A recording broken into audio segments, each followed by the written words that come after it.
Aviation weather expert and former National Weather Service meteorologist Scott Denstead has created a website for online weather training and one-on-one pilot mentoring. Here's part of his training module on low-level wind shear not associated with a thunderstorm, and what it means when you see the notation in a terminal forecast. Probably the most misunderstood forecast among pilots is one for non-convective low-level wind shear. Pilots hear the term wind shear and immediately equate this with thunderstorms or turbulence. It's a common misconception, but non-convective low-level wind shear as it appears in a terminal forecast is not always a forecast for turbulence. In fact, in most cases, when this is forecast, the air is relatively smooth. So what is non-convective low-level wind shear, and why isn't it typically turbulent? First of all, this form of wind shear is typically found in the vicinity of warm fronts.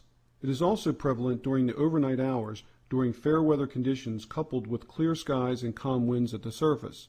Even though wind seems to be the driving factor, atmospheric stability is the catalyst behind most non-convective low-level wind shear occurrences, as we'll discuss in a moment. So what is wind shear? What's defined as a marked change in wind speed and/or wind direction over a distance. As shown on the left diagram, wind can change speed and/or direction in the horizontal. If the change occurs over the vertical distance, as shown on the right diagram, it's referred to as vertical wind shear. When the wind shear occurs near the surface, it is referred to as low-level wind shear, which is abbreviated LLWS. Through our basic pilot training, we were taught that wind naturally tends to increase with height, but it normally does so fairly gradually. When the winds are expected to increase rapidly with height within 2,000 feet of the airport surface, a forecast for non-convective low-level wind shear will be issued in a terminal forecast for that airport.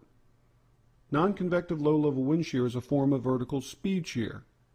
The forecast for non-convective low-level wind shear found in the terminal forecast tells the pilot about the potential for the wind to get increasingly stronger with height above the ground. Remember, it's not the same horizontal and vertical shear that may be experienced in the vicinity of deep convection or thunderstorms. Forecasts for convective and non-convective low-level wind shear have very distinct differences. In a terminal forecast, convective low-level wind shear will contain a reference to thunderstorms and will contain CB, which stands for cumulonimbus, in the cloud group. Also, the surface winds are typically forecast to be strong and gusty. While convective low-level wind shear can occur at any time of the day or night, most convective low-level wind shear occurs in the afternoon and early evening when thunderstorms are most likely. As mentioned near the beginning of this workshop, non-convective low-level wind shear can occur in the vicinity of a warm front or in the presence of a strong nocturnal temperature inversion. Warm frontal non-convective low-level wind shear can occur at any time of the day and normally has the characteristics of light winds and cloudy skies, but can be strong and gusty when the warm front is associated with a strong area of low pressure. On the other hand, nocturnal non-convective low-level wind shear occurs in the overnight hours, often with light winds and clear skies. In both cases of non-convective low-level wind shear, the low-level wind shear code, WS, will be included in the TAF immediately after the cloud group. Let's take a closer look at this special forecast group. The first element to the immediate right of the wind shear code is a height above the airport. This represents the top of the wind shear layer. This altitude is typically one of three values: 010 for 1,000 feet AGL, 015 for 1,500 feet AGL, or 020 for 2,000 feet AGL. Even if the wind shear layer extends higher, the maximum height that is forecast is 2,000 feet. Following the forward slash, the next group contains the true wind direction followed by the wind speed in knots at the indicated height. This tells you indirectly that the wind is rapidly increasing from the surface through the indicated height, although this says nothing about the wind direction throughout this layer.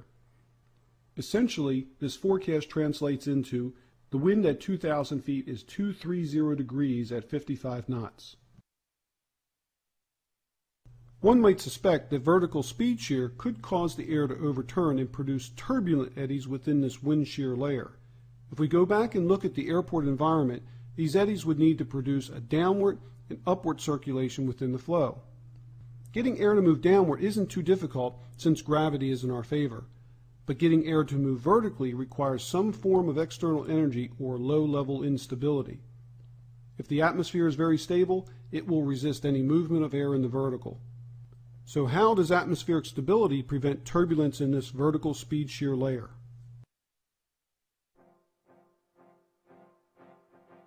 To answer that question and understand why this forecast isn't always a forecast for turbulence, you'll have to visit us online at aviationweatherworkshops.com. Click on Free Workshops and enjoy the remainder of this complimentary aviation weather workshop.